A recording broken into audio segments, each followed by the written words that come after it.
Здравствуйте, маленькие мечтатели! Добро пожаловать в волшебную сказку перед сном. Устройтесь поудобнее, укройтесь теплым одеяльцем. И приготовьтесь к чудесному путешествию в мир фантазии. Вместе с принцессами Анастасией и Атиной. Сегодняшняя история полна магии, дружбы и добрых чудес.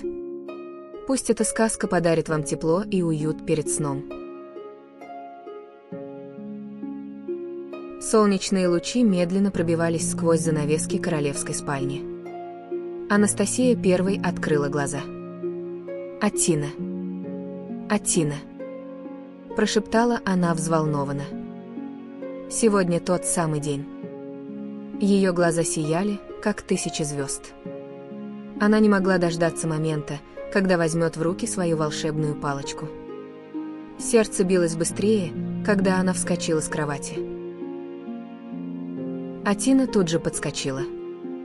«Пойдем скорее. Надо попробовать палочки», — воскликнула она. Маза залаяла и радостно завиляла хвостом. Комната наполнилась смехом и топотом маленьких ножек. Пижамы быстро сменились на блестящие платья и туфельки. Маза бегала за ними, обнюхивая все и радостно подпрыгивая.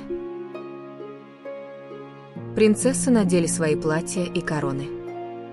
Каждая взяла свою волшебную палочку с особой заботой. «А вдруг не сработает?» – спросила Атина. «Нужно просто верить в волшебство», – сказала Анастасия. Они держали палочки, как самое драгоценное сокровище. Солнечный луч осветил их наряды, и все засияло. Они выбежали в сад, а Маза весело бежала за ними. Пели птицы, а аромат лаванды и роз наполнял воздух. Наступил день волшебства. Ветер тихо шелестел листвой, словно приветствовал их. Солнечные лучи танцевали на цветах, оставляя золотые блики. Все казалось сказочным, природа тоже ждала чуда. Анастасия подняла палочку. «Абраказвездочки!» — крикнула она. В воздухе появились сверкающие мыльные пузырьки. Они летали в ритме ее дыхания. Касались лепестков и оставляли за собой звездную пыль. Анастасия радостно подпрыгивала и хлопала в ладоши. Теперь настала очередь Атины. «Солнечная капля», — прошептала она. Над цветами появилась легкая золотая тучка. Она медленно крутилась и сияла теплым светом. Золотые лучики опускались на лаванду. Атина закрыла глаза и наслаждалась своей первой настоящей магией. Маза подпрыгнула, стараясь достать до тучки. «Осторожно, Маза!» — закричали принцессы, смеясь. Но Маза только радостно залаяла и снова подпрыгнула. На ее красном ошейнике блеснул волшебный отблеск. Даже она чувствовала, этот день особенный. Принцессы обняли ее и поцеловали в носик. Они вместе подняли палочки. «Сердце дружбы», — сказали они хором. В воздухе появилось сверкающее сердце. Оно вращалось, испуская волшебный свет. Бабочки садились на его край и превращались в звезды. Этот миг стал обещанием, они всегда будут вместе. Сад стал еще волшебнее. Цветы засияли, бабочки кружились в танце. Магия стала настоящей. Даже деревья как будто пели от радости. Облака разошлись, пропуская еще больше солнца.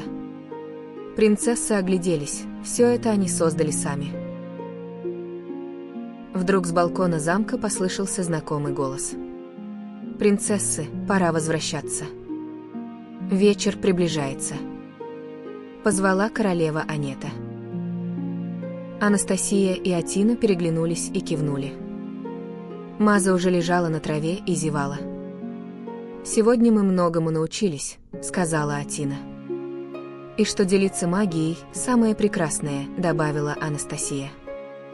Солнце клонилось к закату, когда они пошли к замку. Их платья сияли в золотых лучах. Замок вдалеке сверкал, как из сказки. Маза скакала рядом, уставшая, но счастливая. Все трое были готовы к отдыху после чудесного дня.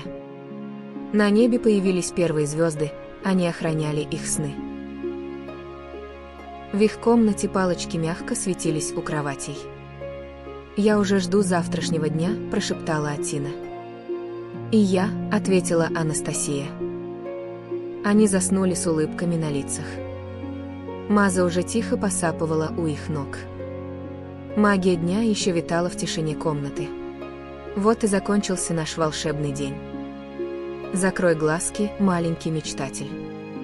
Пусть твои сны будут мягкими, как облачко, теплыми, как объятия, и полными волшебства.